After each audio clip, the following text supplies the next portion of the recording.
Thank you all for joining us. I'm Lisa, one of the co-founders of Purpose Disruptors. I'm joined by Omar, who's been one of the key contributors on our Good Life 2030 project. The Ad Association have very kindly invited us here today to be part of this Ad Net Zero Global Summit so we can share this with you. So for those of you who don't know Purpose Disruptors, we are a community-based organisation based in the UK with over 2,000 members. Our vision is that the advertising industry only promotes values, behaviours and creative work in line with a 1.5 degree world. We provide spaces for people to come together and ask questions. We facilitate learning and run initiatives for people to get involved. You may have been to one of our sessions earlier today with my fellow co-founder Rob McFall on Change the Brief Alliance. This session is about our brand new project, Good Life 2030. Next week, on Friday the 12th of November, in just 8 terrifying days, we are launching the Good Life 2030 at the IMAX cinema in the Green Zone, kicking off the final day of COP26, the Day of Culture. Our work is focused on 2030 because we need to halve emissions by then if we stand a chance of staying within 1.5 degrees, even the slightest chance. It also feels within reach. 2050 is just too far away. We chose the words good life as people understand this. When we asked the UK public, which I'll come on to later, what was important to them in the future, what a good life looks like, they were able to answer this. We deliberately haven't used language like sustainability or green or climate in our work, as not everyone connects with this. It's been an intense 10 weeks since we found out our work was selected to be showcased, and at that time we've created both a documentary and adverts, both of which premiere at COP26. The documentary is about what a good life in 2030 really means for people, for citizens and for the advertising industry. It explores the links between advertising, consumerism and climate change and includes interviews with industry leaders and citizens. The adverts have been created in an 8-week sprint in response to a brief where 2030 is the client. Iris McCann and Gravity Road have all created these ads to help 2030 with its brand image. So to explain a bit about this session, we could have used this time to show you a deck all about the project. We have lots of those, all beautifully designed in our lovely new brand identity. We could have talked about the collaborative process with hundreds of industry people who've been involved over the last 6 months. Or we could have even shared teasers of the films we're premiering next week. All of this would have, we hope, been interesting.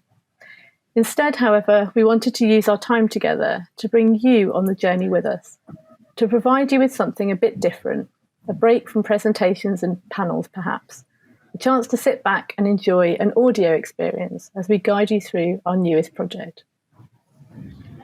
So over the next 25 minutes, we're going to share the voices of others, including pioneers and UK citizens, so you can hear for yourself the people that have inspired us. We share this as an idea because collective imagination is at the centre of this project.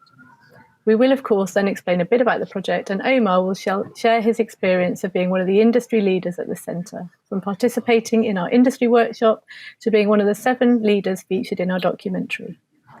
So sit back, relax, if you have headphones, plug them in, and just listen. Here is what a collection of pioneers have to say about the future.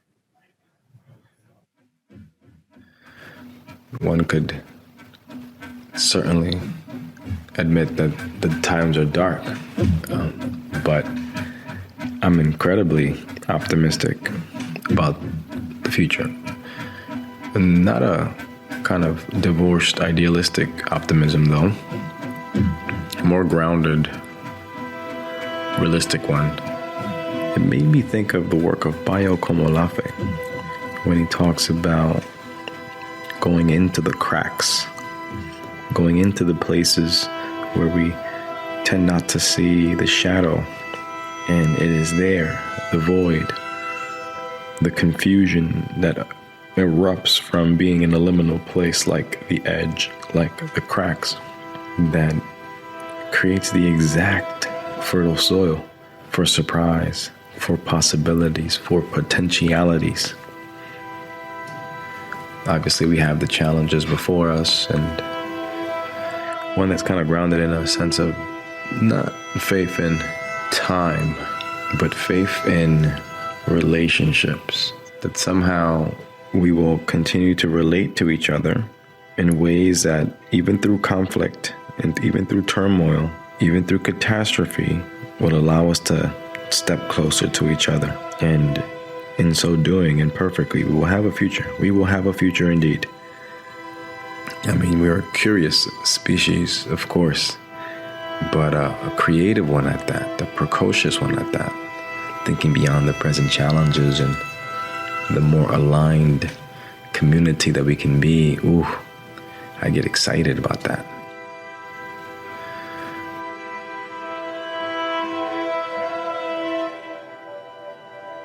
The future is actually already here. It's kind of under a pebble where you might not see it, or lurking in a corner, or in a place in our country that perhaps very few people actually go and visit and isn't presented in the common picture, perhaps in Dawston in Herefordshire or in Barrow. And I think that the future has speeded up in the last 10 years, perhaps whilst the power in the centre wasn't looking. Everybody got on with reinventing, whether it was ideas or whether it was actual practice. I think of it like turning inside out a pocket, that all those amazing ideas and practices that are more generative, that give everybody more of a chance to kind of grow and thrive and reach for the sky in a way that doesn't deplete the beauty that we have, that is the future. And so the question is how we can take it from under the pebble and from in that corner and move it from margin to centre.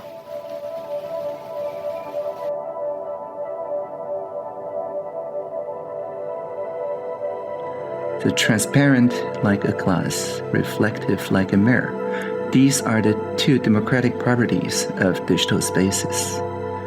And we, the early makers of digital democracy in the 21st century, are like the early makers of reflecting telescopes in the 17th century. We're full of innovations and eager to explore the stars. Only through learning from each other can we truly enter the age of science and eventually going beyond it into the age of reflection.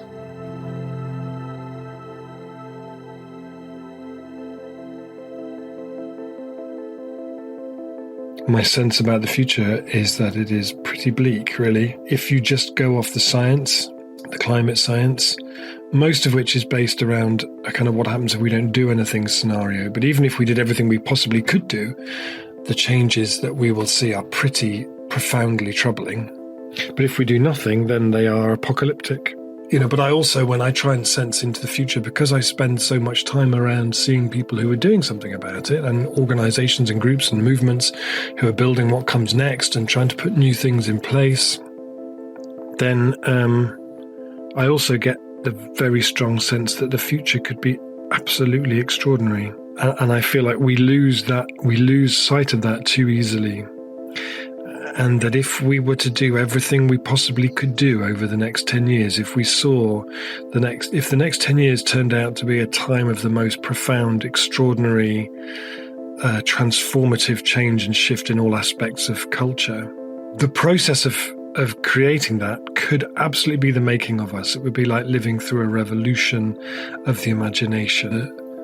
The sense of possibility will be just phenomenal. It'll be a time that people will look back to and be absolutely astounded by how extraordinary it was. At the larger scale, I believe we need to be vision-oriented. We need to not just be a no, telling people what we don't want, what we're tired of, what we're beyond, but we need to be articulating ourselves in the form of a yes. What is it that we deeply believe in? What is it that we deeply long for and love? And how do we want to organize ourselves to practice that every day right now so that it becomes the muscle memory, that it becomes what we do under pressure, that it becomes what we do when we're scared? How do we practice our vision so the vision is what is produced under any pressure?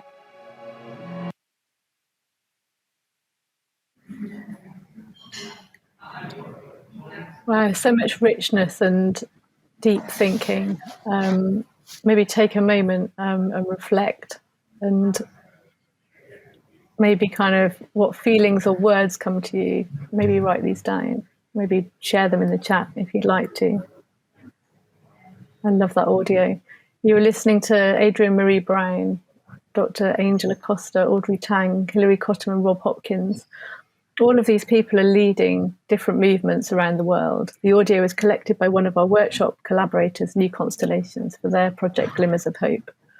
These people are pioneers whose thinking and practice shine a light on the way ahead. In fact, Rob Hopkins' Transition Towns workshop is one of the reasons this project exists. It was what inspired Ali Kingston and I right back in the beginning, in the early days. So let's talk about visions. So the idea of creating visions of the future is at the heart of the project. Back in January, we were looking at COP26 in November and all the talk about targets and net zero and wondering, what does this actually look like? What does this feel like? What would it be like to live this life?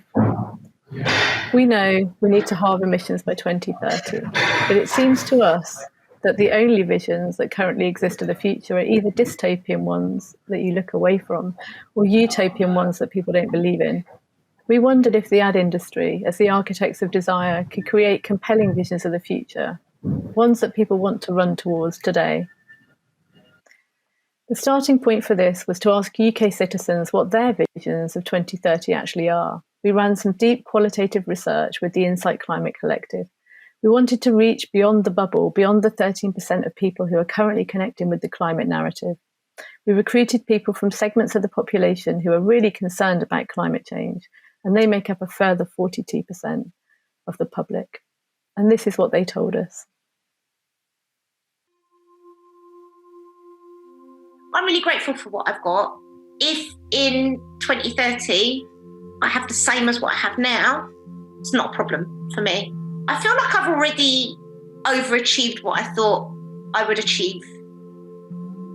Always trying to represent myself as being good and fair and not judgmental. We live in a very mixed society, you know. But what's important to me is to live in a fair and happy society. What community brings to me as an individual is also a sense of belonging to a much bigger family. I go running with quite an elderly gentleman. He says to me, "Oh, you don't have to run with me. You know, I'm slowing you down." And actually, nothing gives me greater pleasure. I'm just listening to him. Without that, this chap probably would have little or nothing to do. You know, when they no longer have a purpose, that their life deteriorates, very enclosed. But you keep your interests going. During lockdown, there was areas that literally bloomed. There was animals coming back to areas there hadn't been before because we stopped. You see in other countries as well, some like plastic bottles, say, they could put them into this machine and they got a couple of pence back out, and the kids used to do it. And I thought, you know, that'd be amazing. Why don't they do something like that in London? And so I know you shouldn't have to pay people to do things like that, but it gets them to buy in, so making sure there is something left for our children at the end of it all. Anything I talk about, you know, finances, housing, shelter, education, none of that exists unless the environment is in a good enough state. And I think unless people experience that as well and slowly over time ingrain those, you know, beliefs about the environment and being, you know, sustainable in their head naturally, then it's not going to happen. Kind of selfish people, well, we're selfish beings. At the end of the day, we only care about ourselves. You know, that's how we survive. And recycling a bit of paper is not going to help. You know, it's going to waste time of someone's day, sort of thing. And it's, you know, it's a very selfish thing, but it's true. Beyond looking after my family and looking after the children and making sure we're all happy and safe, I have a desire at the moment to do, I always have, but I've always had a desire to do something a bit more meaningful, but I'm not quite sure what to do. I do feel I need a sense of purpose. Sometimes I think, actually, why am I so worried? I'm already nearly 55. If I'm lucky, I've got another 30 or 40 years. So whatever happens, who cares really? Because I'll be dead. But that's just not how I think. On a purely personal level, I just want to be able to enjoy my grandchildren. That's more important to me than almost anything that I can think of. Like that those families to be growing up in a world that is sustainable for them, that is secure, where they can take pleasure and enjoyment. I hope we'll have more time together, because at the minute we are ships passing in the night. It is, right, I'm off upstairs now to work. Do you know what I mean? Then he's off to work, and we've probably got 2-3 days a month where we're actually both off. If people are just going to participate as and when they feel like it, we're never going to make change. Everybody's got to do it. Otherwise, the change is just so insignificant. If everyone could just be kind, that's like almost the essence of everything. And just like be a little bit less selfish. It's not just about smiling at someone. It's about being thoughtful. And if you're thoughtful and if you're kind, then surely you can't necessarily be greedy with that as well.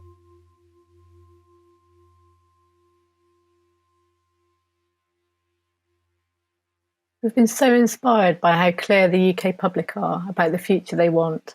They share a universal vision of a life that is less separate and individualistic and more interconnected. They talk about a desire for more connection to themselves and what really matters, and more connection to others with deeper relationships, and more connection to nature, making it a real part of their lives. This Monday, we launched the 2 Good Life 2030 reports. The first is a universal report showing the visions people share, and the second, a segment-specific report showing the nuances of how to talk to people in each segment and connect with them. These are both available on our website. And these citizens' visions have led to 2 pieces of work for us. So I mentioned briefly at the beginning. Firstly, they've led to creative work. So we've collaborated with agencies to make adverts of the future to show these as an example of what needs to be created, the work we need to be putting out in the world as an industry for us to help move society towards halving emissions. But it's not just about changing what we create, the work we put in the world, and how this promotes a good life.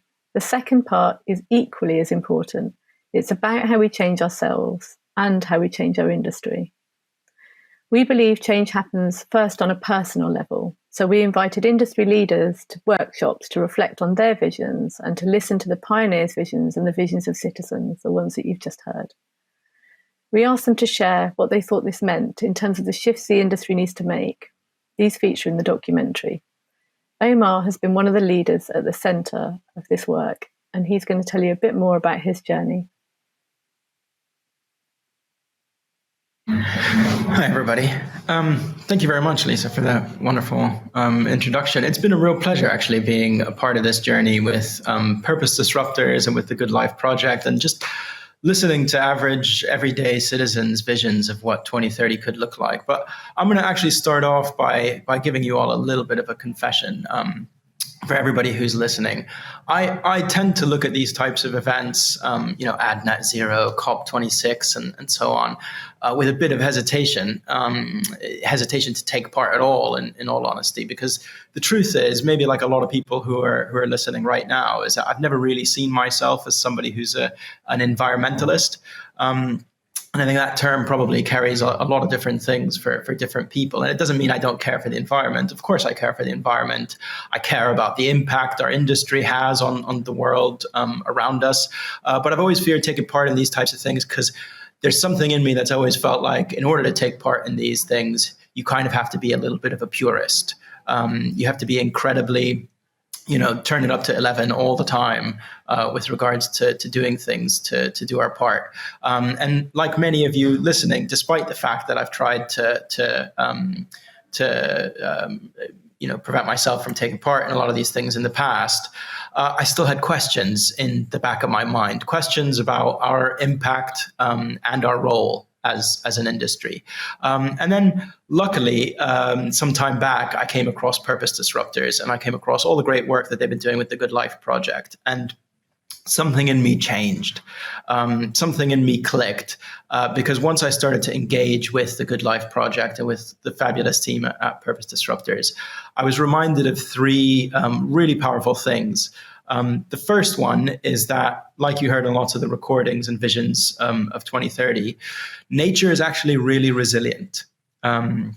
And it seems like a really obvious thing to say and a conclusion to come to, but the reality is, if you were to pay attention only to the headlines and the press, 1 minute to midnight, code red for humanity, all these types of headlines, they do drive the urgency of the situation, but they also make you feel a little bit like things are too late and that we're all a little bit doomed.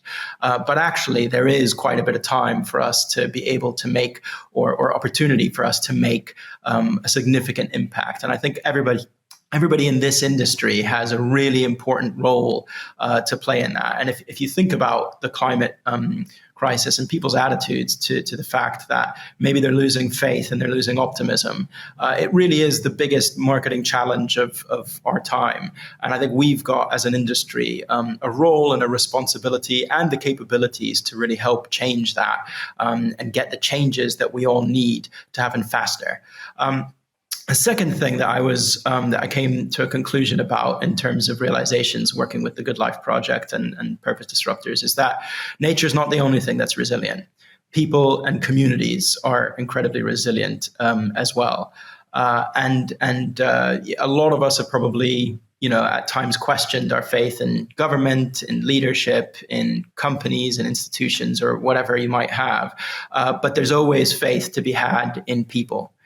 Just good people around you, people I'm really fortunate to be working alongside, people who are probably going through a lot of the same questions and tensions that you're all facing as well, and also care about trying to drive change and make a really positive impact.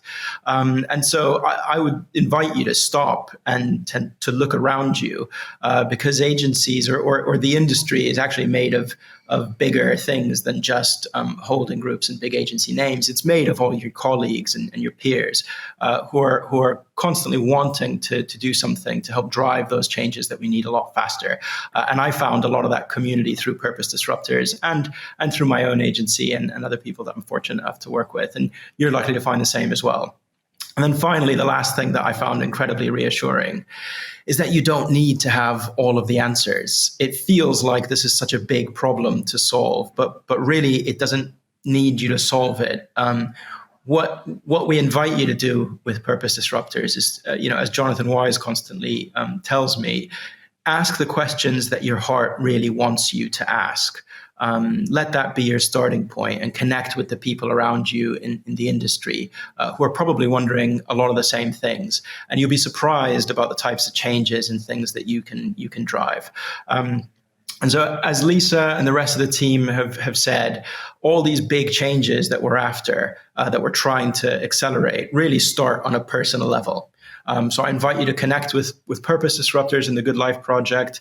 Check out the film that they're going to be premiering on Friday about how the industry can play its role very importantly, and download all of the new research and reports about citizens' views and the types of changes that we can actually drive and we'd all love to see in order to feel a lot more optimistic and faithful about 2030 in the future again. So thank you very much.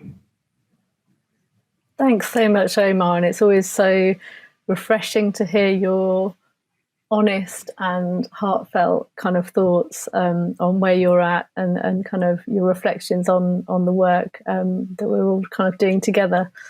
We do have 5 minutes now. So if anybody has any questions, I've been reassured they will just appear on my screen like magic. So if you have questions, now would be a good time to share them with us and we will attempt to answer them.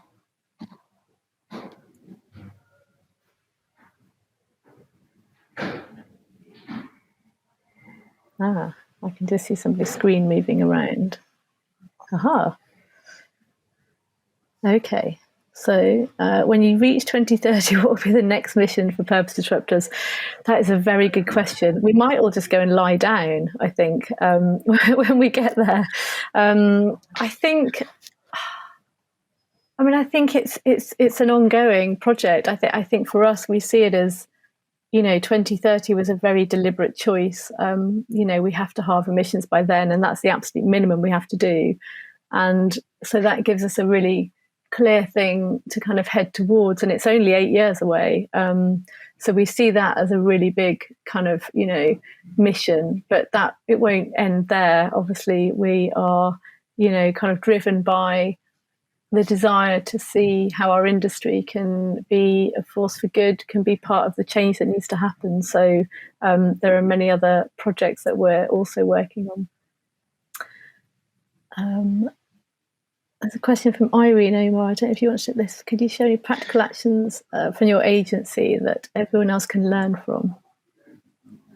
You're quite new at your new agency, aren't you, Omar? I'm fairly new at Mother, but I've been very pleasantly surprised by seeing the amount of actions that everybody in the agency here have been taking. I would invite you, wherever you're working, if you're looking for practical actions, start with the people that you work alongside every day. There's definitely people who are going through a lot of the same questions and desires to make changes and get a group going. We've got several groups and teams around here who are actively trying to either help some of the brands that we work with and companies work with, the big brands and companies that we work with, go green and help them drive the changes that they need a lot faster. And likewise, we're also finding a lot of hope trying to find smaller green companies get big faster. And the more as an industry we can try and help drive those changes, the more momentum all of this picks up. And then look at the agency in and of itself as well. And I'm sure there's definitely lots of things that you can do to start to drive those important changes, even in-house. Thanks, Omar. Okay, there's two more questions. So I loved Create and Strike. Do Purpose Disruptors have plans for any more industry-wide events in the future? I mean, that's such a good question. I mean, I think everything we do is industry-wide. We're a completely open network. So we run gatherings every month that everybody is invited to. I think we are maybe taking a little break because we'll be at COP next week, but the next one is the following week on the Tuesday. So come along to the gatherings, and we are launching a number of different initiatives. So Good Life 2030 will also cascade into workshops across the industry and ones that you can be part of and run in your agencies. Change the Brief Alliance is an industry-wide initiative. And we've got other things kind of coming through the pipeline as well. One more question from the lovely Jeremy Matthew. Might be included in the insights, but do you feel people you interviewed were willing to change or feel resistant to it? Okay, I'm assuming you mean kind of citizens. So I think it's been remarkable. We set up with the Insight Climate Collective a 3-day kind of immersive platform where people could share all of their hopes and dreams and thoughts and pictures and images and words and audio, because we really wanted to sort of co-create, I guess, sort of the vision of the future and make sure that it came from sort of real people, not just from Adland. And I think the overwhelming sense we got is not only are people willing to change, but people want change. There was no resistance. People want this to happen. They're humans. They have children. They are desperate for people to do something and for us not to be kind of sat waiting. So I think that's kind of what I would say. And I know we're kind of out of time, so I will just quickly finish by saying that we hope you enjoyed the session and found it both maybe restorative and thought-provoking. And you can find out more on our website, goodlife2030.earth. Read the reports, register for the workshops, be part of what we're doing. Tune in on the 12th of November at 10 a.m. UK time, and you can live stream and watch us at COP, which will be very exciting. And thank you all. Thank you, Omar, for joining me and for being part of this project and such an active member of the Purpose Disruptors community. And enjoy the rest of COP. I urge you all to kind of engage, to learn, to connect with what's happening, and to work out what you can do from where you stand.